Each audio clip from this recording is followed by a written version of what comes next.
Hello viewers, welcome to my channel. BB ఉత్సవంలో Nikhil emotional performance చాలా బాధేసింది చూసినప్పుడు. అయితే నిఖిల్ ఇందులో చాలా బాగా పర్ఫామ్ చేశాడు. ఇది పగిలిన హృదయం అని స్టార్ట్ చేశాడు. డాన్స్ చాలా ఎమోషనల్గా వేశాడు. ఫ్యాన్స్ అందరూ ఫిబ్రవరి 16th వరకు వెయిటింగ్ అయ్యి నిఖిల్ని ఈ పర్ఫార్మెన్స్లో చూడాలని చాలామంది అయితే వెయిట్ చేస్తున్నారు. అయితే నిఖిల్ని చాలామంది అడిగారు కావ్య గురించి. అయితే నిఖిల్ ఏం చేశాడంటే అందరికి అర్థమయ్యేలా ఈ సాంగ్తోనైతే తను బిగ్ బాస్కి వెళ్ళే ముందు ఏం జరిగింది అన్నీ క్లియర్గా ఎక్స్ప్లెయిన్ చేశాడు, పర్ఫామ్ చేశాడు. అయితే వాళ్ళు ఇద్దరి మధ్య బ్రేకప్ ఎందుకు వచ్చింది అని ఫ్యాన్స్ అడుగుతుంటే ఈ వీడియో సాంగ్లో అయితే అందరికీ క్లారిటీగా అర్థమయ్యేలా అయితే నిఖిల్ పర్ఫామ్ చేశాడు. చాలా రియలిస్టిక్గా అయితే చేశాడు. యాక్చువల్గా నిఖిల్ తను జీవితంలో జరిగిందే అక్కడ అవుతుంది కాబట్టి చాలా ఎమోషనల్గా అయితే చేశాడు. అయితే నిఖిల్తో డాన్స్ చేసింది యష్మి అని చాలామంది అనుకున్నారు, కానీ యష్మి కాదు, ఆమె పేరు ఐశ్వర్య. ఆమె జబర్దస్త్ ఇంకా కొన్ని ఈవెంట్స్లో పార్టిసిపేట్ చేస్తుంది అనమాట. యాక్చువల్లీ స్టార్ మా వాళ్ళు ప్రతిసారి ఇప్పుడు స్టార్ మా వాళ్ళకి బాండ్ ఉంటుంది నిఖిల్తో కాబట్టి ప్రతి షోకి నిఖిల్ని తీసుకొస్తారు. అయితే ఫిబ్రవరి 14th వ్యాలంటైన్స్ డే ఉంది కాబట్టి ఈ ప్రోమోలో మనకి నిఖిల్ ఇట్లా ఎమోషనల్గా బాధపడుతున్నట్టు చూపెడతారు. మళ్ళీ ఫ్రైడే ఒక కొత్త ప్రోమో వచ్చినప్పుడు వాళ్ళిద్దరు కలిసిపోయినట్టు చూపెడతారని అయితే నాకు అనిపిస్తుంది. వ్యాలంటైన్స్ డే సందర్భంగా స్టార్ మా వాళ్ళు ఏ చిన్న అవకాశం కూడా వదిలిపెట్టారు. అయితే అప్పుడు స్టార్టింగ్లోనే తీసుకొచ్చారు, కానీ కావ్య పెద్దగా రెస్పాండ్ కాలేదు.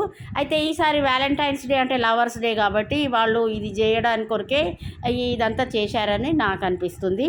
అయితే బిగ్ బాస్ హౌస్లో సపోజ్ నిఖిల్ తన లవ్ గురించి చెప్పకపోతే అయితే ఎవరికి తెలియకపోయేది, ఎవరు ఆయన క్వశ్చన్ చేసేటోళ్ళు కాదు. ఇప్పుడు రియల్గా ఏం జరుగుతుందంటే నిఖిల్కి బయట అందరూ నువ్వు కావ్య బయటకు వచ్చినాక కావ్యాన్ని కలుస్తా అన్నావు, పెళ్ళి కొట్టినా తిట్టినా పడతా అన్నావు, పెళ్లి చేసుకుంటా అన్నావు, మరి ఇప్పటివరకు ఏం లేదని అయితే ప్రతి ఇంటర్వ్యూలో ఇదే క్వశ్చన్స్ అడుగుతున్నారు. అయితే నిఖిల్ కూడా బాగా ఫెడప్ అయిపోయిండు. అయితే ఇప్పుడు స్టార్ మా వాళ్ళు ఏం చేస్తున్నారంటే వాళ్ళు కూడా వాళ్ళ టీఆర్పీస్ పెంచడం కొరకు అయితే ఇట్లా చేస్తుంటారు అనిపిస్తుంది. వ్యాలంటైన్స్ డే రోజు వచ్చే ప్రోమో అయితే వాళ్ళిద్దరు కలిసిపోయినట్టు చూపెడతారని నాకైతే 100% అనిపిస్తుంది. యాక్చువల్గా వాళ్ళ ఇన్స్టాగ్రామ్ స్టోరీస్ చూస్తే అయితే వాళ్ళిద్దరు కలిసిపోయినట్టే కనపడుతుంది. మొన్న డైరెక్టర్ బర్త్డేకి ఇద్దరు కలిసి వెళ్ళారు. అయితే ఇద్దరు కలిసే వెళ్ళారు కానీ ఫొటోస్ అయితే దిగలేదు. ఇదివరకు కావ్య తన ఇన్స్టాగ్రామ్లో కామెంట్స్ టర్న్ ఆఫ్ చేసి ఉంచేది, ఇప్పుడైతే టర్న్ ఆన్ చేసింది. ప్రస్తుతం అయితే కావ్య వెకేషన్లో ఉంది. తను చిన్ని సీరియల్లో బ్రేక్ తీసుకొని వెకేషన్కి పోయింది. అయితే ఈ సోషల్ మీడియాలో అయితే చాలా రూమర్స్ వస్తున్నాయి వాళ్ళిద్దరు కలిశారని. జస్ట్ ఇదంతా ఒక షో టీఆర్పీస్ కొరకే చేస్తుండ్రని అంటున్నారు. ఇక చూడాలి మరి, ఇక ఫ్రైడే రోజు వచ్చే ప్రోమోలో ఏం చెప్తారో చూడాలి. అయితే కావ్య తను మైండ్ చేంజ్ చేసుకున్నది, నిఖిల్తో మంచిగానే కలిసి ఉంటుంది. కొందరు ఫ్యామిలీ ఫ్రెండ్స్ అందరు కలిపారని అయితే బాగా అయితే సోషల్ మీడియాలో వినిపిస్తుంది. అయితే అసలు నిఖిల్కి బీబీ ఉత్సవం మళ్ళీ స్టార్ మాతో బాండ్ ఉంటుంది కాబట్టి నిఖిల్ వెళ్ళలేదు, కానీ కావ్య తిరుపతికి వెళ్ళిందని, మోకాళ్ళ పర్వతం ఎక్కిందని, తను కొత్త లైఫ్ స్టార్ట్ చేయబోతున్నానన్నది చాలా రూమర్స్ అయితే వినపడుతున్నాయి మనకి. మరి అవి రూమర్సా నిజమా అవి తెలియదు, కానీ టైం వచ్చినప్పుడే అవన్నీ క్లియర్గా అవుతాయి, అప్పుడు మనకు తెలుస్తుంది. ఫ్యాన్స్ కూడా అప్పటి వరకు ఓపిక పట్టి వాళ్ళంతటా వాళ్ళు మేము కలిసిపోయామని చెప్పే వరకు అయితే ఓపిక పట్టి ఉండాలి.